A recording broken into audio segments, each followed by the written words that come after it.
Share, I want to be clear. This is not a sermon, but it's my testimony. As a preacher's kid, I've had a front row seat to both the beauty and the brokenness of ministry. I've been observant. I've also been very protective. And today I want to share what God has taught me through what I've seen, lived, and, if I'm being honest, had to heal from myself. I've watched how women treat my mother, not just as a first lady, but as a wife, as a woman, and even as a warrior. I've seen women get close to me, not because they cared about me, but they wanted access to my father. I've seen women call on pastor more than they've called on God.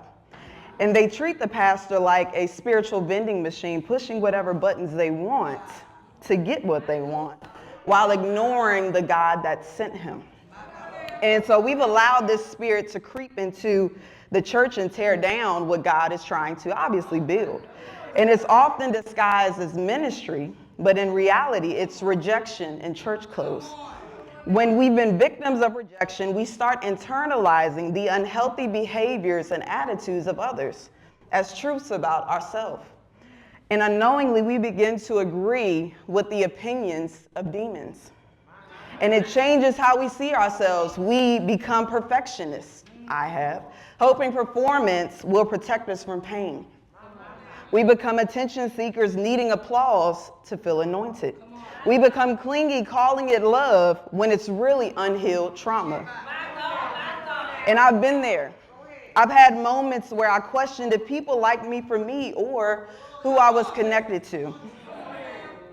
And when you live in that tension long enough, you start thinking, maybe if I'm more visible, I'll be more valuable. But that's a lie, and it's a rejection-rooted lie. And this is not just emotional, it's spiritual warfare. And if we don't confront it, we'll bleed on the people that didn't even cut us. And so from where I've stood beside my mom, behind the scenes, I've seen too much. And here's what burdens me: division in marriages, division between women, division in families and ministries. The enemy loves it because he hates unity. He hates healthy marriages. He hates honorable leadership. So he sends rejection to do what he can't legally do. And that's use us to sabotage it ourselves. And as mom was led to preach on Sunday, Proverbs 14:1, a wise woman builds her house, but with her own hands, a foolish one tears her down.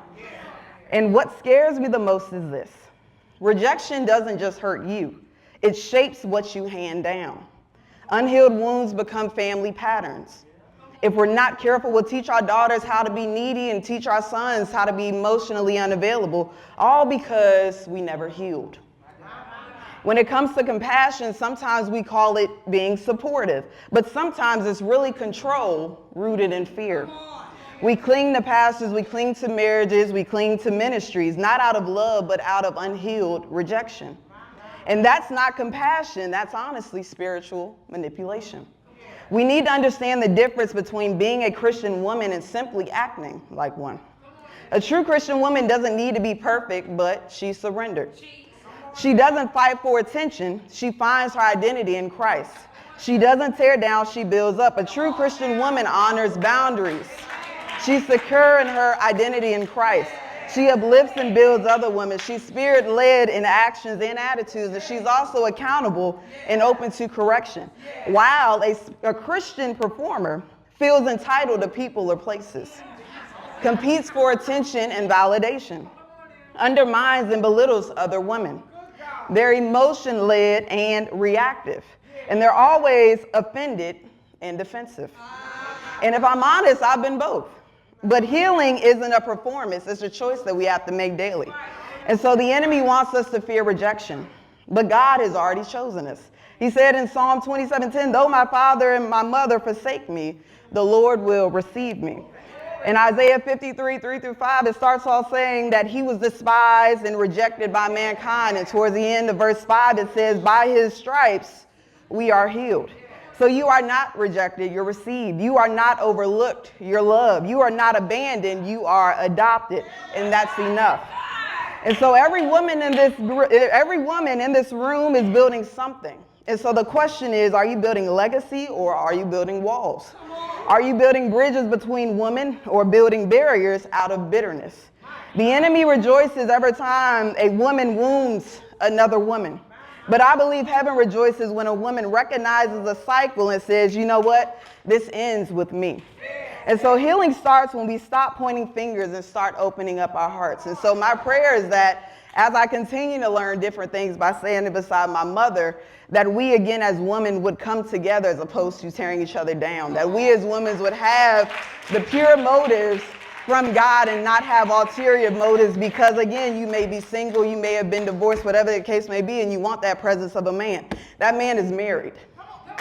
And that man, my pastor, is married to my mother. And so you have to learn that the enemy is forever busy. And so once we learn again who we are in Christ, we'll know and eventually be ready for that man that he has for us. Right? I believe so, if you're destined to be married. But at the end of the day, we have to stop allowing the spirit of rejection to reign and allow God to rule in our lives. God bless.